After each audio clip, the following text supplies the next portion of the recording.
The Assembly will hear an address by His Excellency Félix Antoine Tshisekedi Chilombo, President of the Democratic Republic of the Congo. I request protocol to escort His Excellency and invite him to address the Assembly.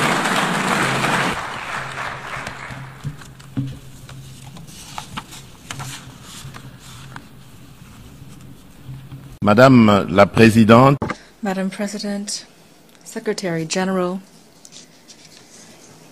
distinguished heads of state and government, distinguished delegates, ladies and gentlemen.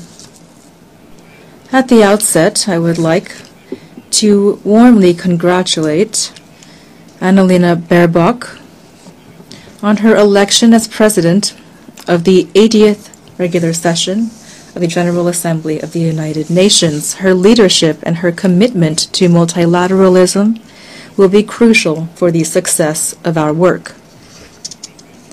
I also here at this podium would like to pay tribute to her predecessor, His Excellency Mr. Philemon Yang, whose commitment and dedication were critical to the previous session.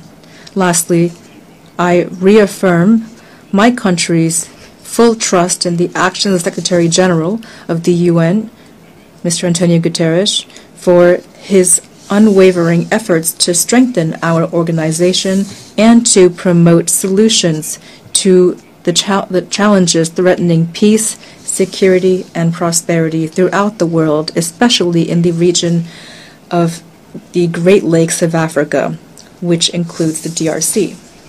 Madam President, I commend the relevance of the theme of this 80th session, Better Together, 80 years and more for peace, development, and human rights. It highlights 8 decades of joint efforts of a UN dedicated to peace, development, and universal well-being based upon an unwavering promise of collective security. The 80th anniversary of the United Nations, which is the guarantor of this security and has been since 1945, is an opportunity to reaffirm the virtues of effective multilateralism and to pay tribute to the ideals of peace, human dignity, and solidarity between nations, which inspired its founders. Although the United Nations remains a pillar for the regulation of international relations, as well as the prevention and resolution of conflicts, and the promotion of human rights and fundamental freedoms, today it is facing systemic challenges which are putting its credibility and capacity for action to the test. The profound changes ongoing during our era, especially protracted armed conflict, climate deregulation, recurring humanitarian crises, and constantly evolving transnational threats, remind us that multilateralism is not an option, it is a necessity for all of us. We remain convinced that the responses to the challenges of the 21st century can only emerge from collective solutions based upon cooperation, justice, and shared responsibility. Madam President,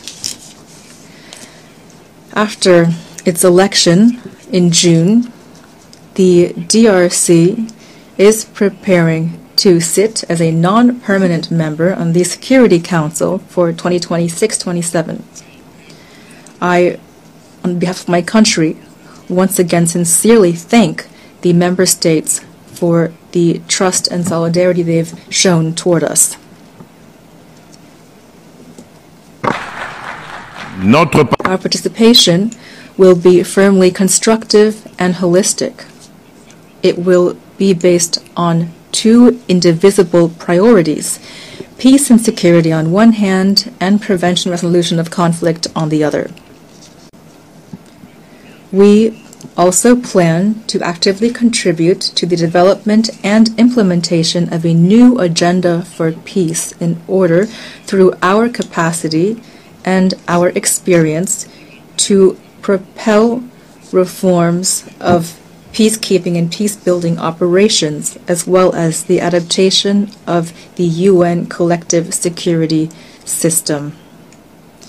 With regard to Security Council reform, my country reaffirms the common African position as enshrined in the Eswatini Consensus and the CERT Declaration.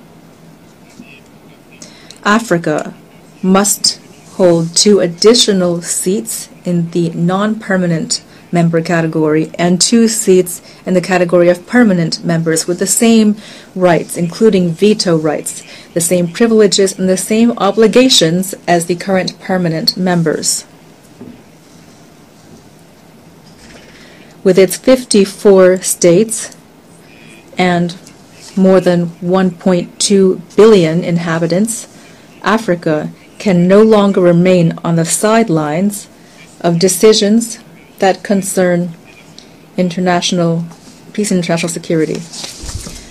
Madam President, another priority is the illegal exploitation of natural resources, one of the major and most persistent causes of conflict. The DRC plans to center debate on exemplary governance of strategic minerals in order to guarantee exploitation that complies with the principles of sustainable development, economic sovereignty, and people's well-being.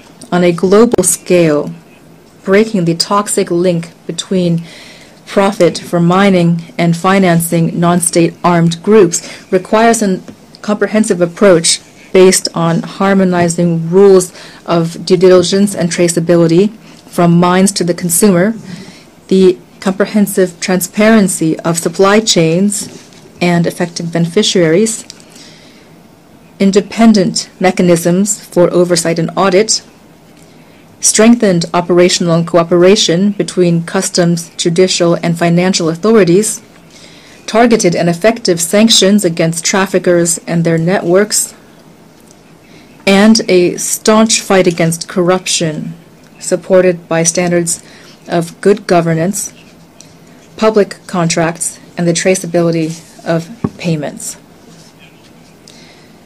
Of course, the dimensions of human rights and transitional justice, as well as the women, peace, and security, and youth, peace, and security agendas, remain indispensable to this action. Their effective inclusion is the precondition for a just, lasting, and inclusive peace.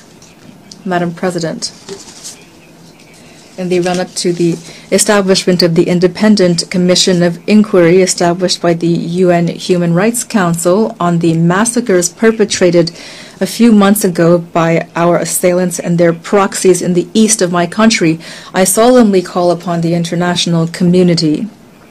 It has the moral and political duty to support this crucial body in order to establish truth, bring justice to victims, and lay the groundwork for a lasting peace rooted in memory and shared responsibility. Madam President, as the planet warms, marginalization becomes deeper and conflicts multiply. The diagnosis that in July 2023 inspired the vision for a new agenda for peace by Secretary General remains as relevant as ever. The world is now facing multifaceted and profound crises. The foundations of prevention have been weakened, and international law, so strongly enshrined in the UN Charter, which calls upon states to refrain from the threat or use of force, is too often flouted. Our system of collective security is being shaken. It will not survive without a massive increase in solidarity of interest and compliance with rules. In this context, the rhetoric of war is gaining ground, and we are helplessly watching the return of old demons, armed aggression, wars over resources, and for the conquest of vital territory, which have spared no continent. While the war between Israel and Hamas is ravaging Gaza with the risk of regional spillover, and the Russian-Ukrainian conflict continues, other hotspots are raging in Yemen, Myanmar, and Syria. The armed conflict that is continuing in my country is a tragic example of this. For 3 decades now, peace and security have broken down in the east of the DRC. This war has transformed into a predatory enterprise. It has long since transcended merely military or geopolitical dimensions. It aims to pillage our resources, erase our collective memory, and destroy our communities. Its consequences are catastrophic: millions of deaths, decimated families, almost 7 million IDPs, women and children who've been targeted, villages razed to the ground, generations sacrificed. In several regions of the East, we see all the indicators of an attempt at extermination. The UN itself, through the mapping report, has documented the scale of these atrocities. This is not just a conflict. It is a silent genocide that the Congolese people have been suffering for more than 30 years.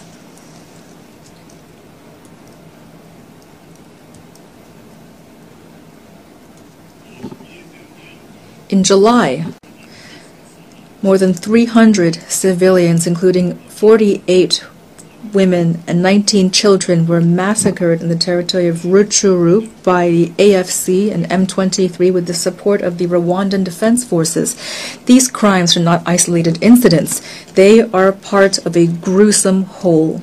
I thank the United States for taking the initiative last month of convoking an extraordinary session of the Security Council to examine these massacres, which were documented by Human Rights Watch. To end this conflict, the Security Council, in Resolution 2773 of February 21st, 2025, called for the withdrawal of M23 from the cities of Goma and Bukavu and from all the areas under its control, as well as for the dismantling of the parallel administrations established in violation of the sovereignty of the DRC, as well as an end to all assistance, direct or indirect, to M23. Here I commend the leadership of President Donald Trump, who paved the way for a dialogue that led to the signing on June 27, 2025 in Washington of a peace agreement between the DRC and Rwanda. This agreement explicitly requires that Kigali carries out a complete and verifiable withdrawal of its troops and lifts so-called defensive measures. It also calls for the disengagement, disarmament, and conditional integration of non-state armed groups within the armed forces of the DRC and the Congolese National Police, the establishment of a joint mechanism of security coordination, as well as a provision guaranteeing respect for territorial integrity and a cessation of hostilities. The withdrawal of Rwandan troops, the end of their support to M23, and the restoration of the authority of the Congolese state over all the occupied areas are non-negotiable conditions for a real peace. I call upon the United Nations to ensure the strict enforcement of this agreement, which is now critical to the implementation of the aforementioned resolution. Until these decisions are carried out, the blood of innocents will continue to flow. In the same vein, the DRC and the AFC M23 signed on July 19, 2025, in Doha, a declaration of principles that commits the parties to strive together toward a peaceful solution. I would like to thank His Highness the Emir of Qatar, Sheikh Tamim bin Hamad Al Thani, for his dedication and commitment to peace in the DRC and in the Great Lakes region. Lastly, I express my deep appreciation for the coordination provided by His Excellency for Eso Zimna Nyasimbe, President of the Council of Ministers of Togo as part of the Lomé process.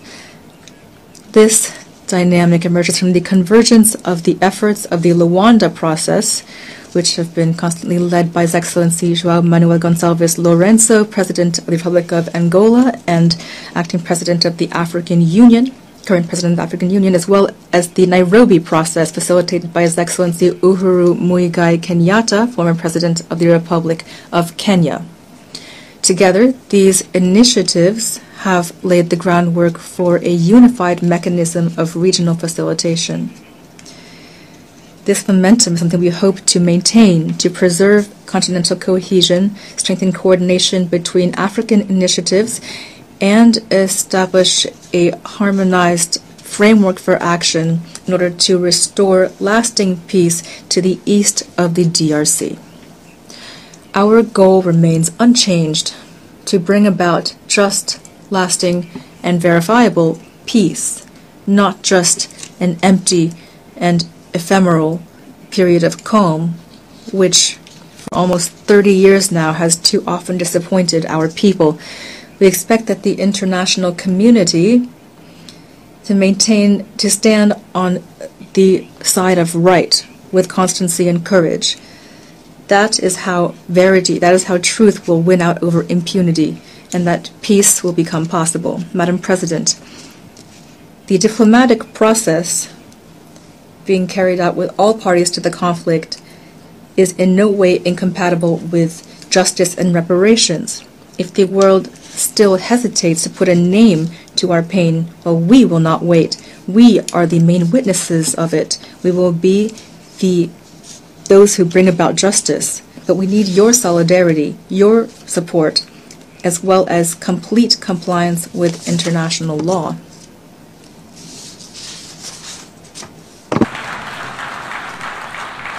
La République démocratique. The DRC does not need charity or condolences. It needs justice, truth, and dignity.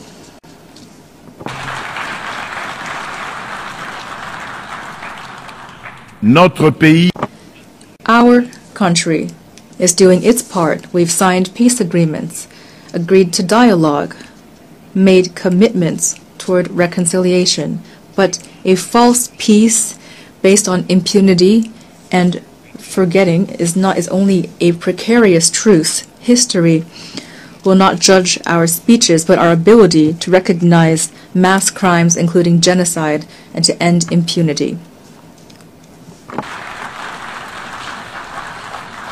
Madame la Présidente.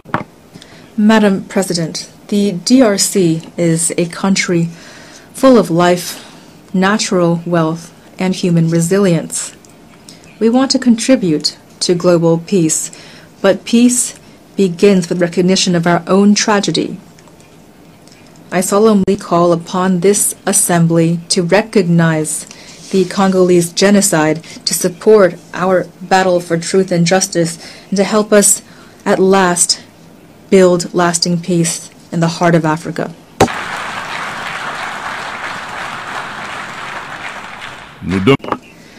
We call upon the UN to establish a regime of targeted sanctions against perpetrators of economic crimes as well as war crimes, crimes against humanity, and crimes of genocide that have been committed in the east of my country. We call upon the UN to support all actions that aim to curb illicit supply chains and minerals, which for decades now have been financing war and human tragedy. These actions must be implemented with the support of the African Union, the UN, and our development partners, with the involvement of adjacent states, as well as businesses that purchase and process these minerals stained with blood, as well as financial institutions through which this cash transits, as well as civil society organizations. I state this solemnly. The international community has the moral and political duty to recognize this tragedy for what it is, a genocide, and to act accordingly. Silence and inaction in the face of these crimes amounts to complicity.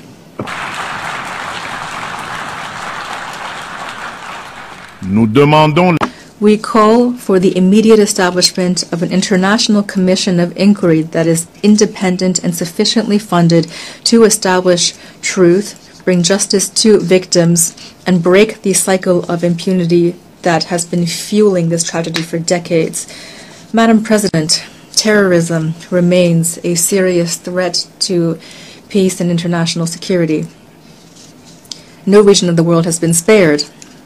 After Asia, Western Europe, and North America, this scourge has become rooted in Africa and is destabilizing several sub-regions. Al-Qaeda in the Islamic Maghreb, although eroded by international action, maintains some capacity in gray zones and is spreading its influence. Boko Haram in the north of Nigeria and Al-Shabaab in Somalia maintain significant territorial control.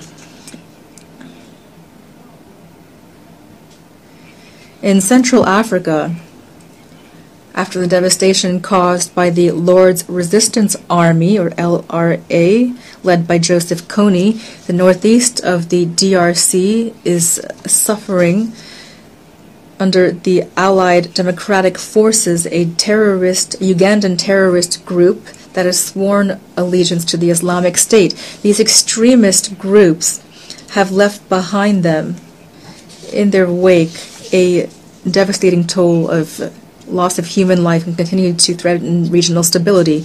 A member of the Global Coalition Against ISIS, the DRC calls on the UN to more staunchly implement the recommendations of this coalition and the Akaba process, that is to say, the sharing of intelligence, curbing of financing, combat against propaganda and sanctuaries for terrorism, as well as increased support to victim communities while fully respecting international humanitarian law.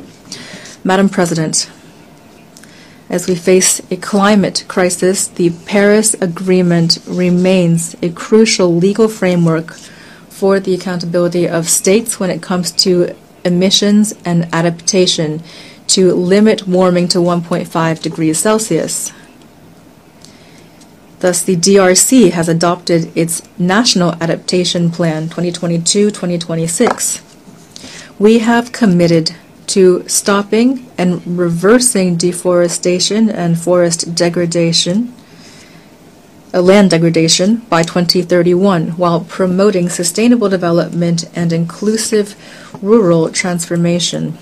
Since December 2021, a package of measures has supported the restoration of forests, especially the school garden program, to plant 1 billion trees by 2030. This aims to strengthen CO2 sequestration and the resilience of our ecosystems. We commend the adoption of the 5/CMA.5 decision, which establishes new financing mechanisms, including the Loss and Damages Fund, to complement existing resources and to provide tangible solutions for the most vulnerable countries. With our unique environmental capacity, the DRC is at the heart of these solutions. It's prepared to mobilize its natural assets to protect the global climate, as long as financial commitments are predictable, accessible, and commensurate with environmental and human imperatives. Madam President, allow me also to address the issue of energy challenges and the protection of our ecosystems. I'd like to recall that the Congo Basin is home to the second largest tropical forest in the world, considered by many scientists to be the largest land-based carbon sink, as well as a vast hydrographic network dominated by the Congo River, the second largest in the world in terms of throughput. These vital resources are severely threatened by destructive activities including deforestation, illegal exploitation, and pollution, which are often exacerbated by recurring armed conflict, which amount to real crimes against nature. That is why the DRC supports the initiative spearheaded by Vanuatu, Fiji, and Samoa to establish at the international level ecocide as a crime in order to punish illicit acts and arbitrary actions that cause severe environmental damage. Madam President, the adoption of the Pact for the Future recalls the necessity of accelerating the implementation of the SDGs 5 years before the deadline of 2030. The DRC has placed this imperative at the center of its action through the Strategic National Development Plan 2024-2028, which places the Congolese people at the heart of its priorities and incorporates the 3 dimensions of sustainable development, the environmental, social, and economic dimensions. This plan is based on clear guidelines, including strengthening democratic governance and security, modernizing infrastructure and the business environment, protecting the environment, and guaranteeing access to essential social services, including water, sanitation, education, healthcare, electricity, and so forth. The results have been mixed, for only SDGs 12 and 13 still seem attainable by 2030. But concrete progress has been made. Free education has allowed more than 5 million children to return to school. Universal health coverage has expanded access to high-quality health care. Women's empowerment policies are reducing socioeconomic gaps. These accomplishments, however, are jeopardized by the persistent lack of security in the east of the country and the vulnerability of our economy to external shocks. Our economy, therefore, must transform in order to become a driver of sustainability and prosperity. My country is a solution to climate challenges. My country plans to make full use of its forests, its biodiversity within a climate economy that is turned toward a green, resilient, low-carbon type of growth. In this regard, the Grand Inga project, one of the largest hydroelectric complexes in the world, embodies our ambition and strengthens the position of the DRC as a country of solutions. It provides clean, competitive energy to provide electricity to our territory, to decarbonize our industries, to support regional energy integration, and to pave the way for new applications, including green hydrogen. This trajectory is based on developing integrated carbon markets, attracting responsible investment, and creating decent jobs and sustainable livelihoods for our communities. However, there remains one major obstacle: financial constraints.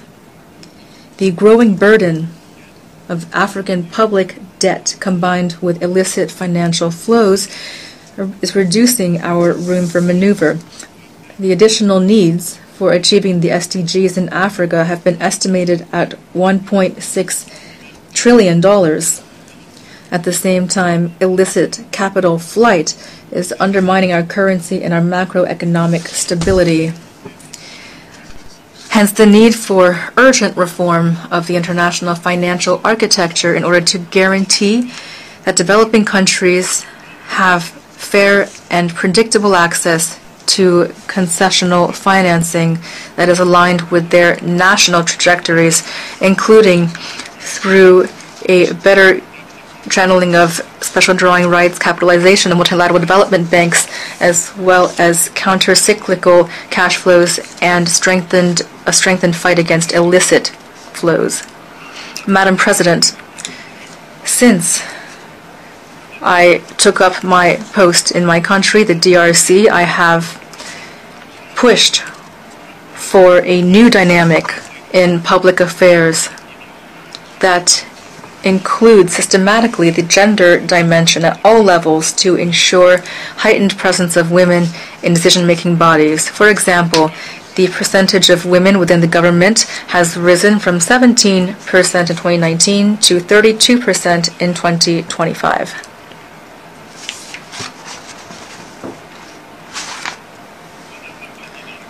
Madam President, as part of a strategic and multi-sectoral approach, that aims to mobilize the youth for national progress. My government has adopted a national youth policy.